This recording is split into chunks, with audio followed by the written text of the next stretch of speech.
नमस्कार, मैं नियाज खान और आप देख रहे हैं एनएमएफ न्यूज। पीएम मोदी और सुब्रमण्यम स्वामी का 36 का आंकड़ा है और सरकार पर हमले को लेकर विश्लेषकों की राय बटी हुई है।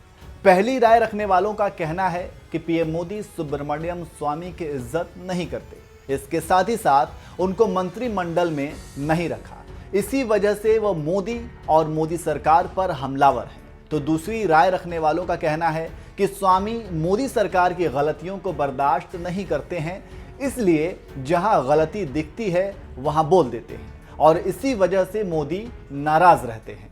अब एक बार फिर मोदी सरकार पर सुब्रमण्यम स्वामी ने हमला किया है और विदेश नीति को लेकर कड़ी आलोचना की है और कहा है कि अगर भारत हिंद महासागर के लिए लंबे समय के लिए सहयोगी चाहता है तो उसको श्रीलंका के राजपक्षे सरकार को अभी 10 अरब डॉलर का लोन देना चाहिए, अन्यथा चीन को एक और कनिष्ठ साझेदार मिलने का सामना करना पड़ेगा।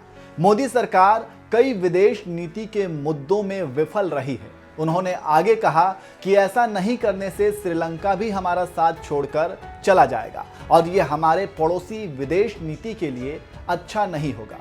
तो आप समझ सकते हैं क्यों सुब्रमण्यम स्वामी पर मोदी गुस्सा हैं।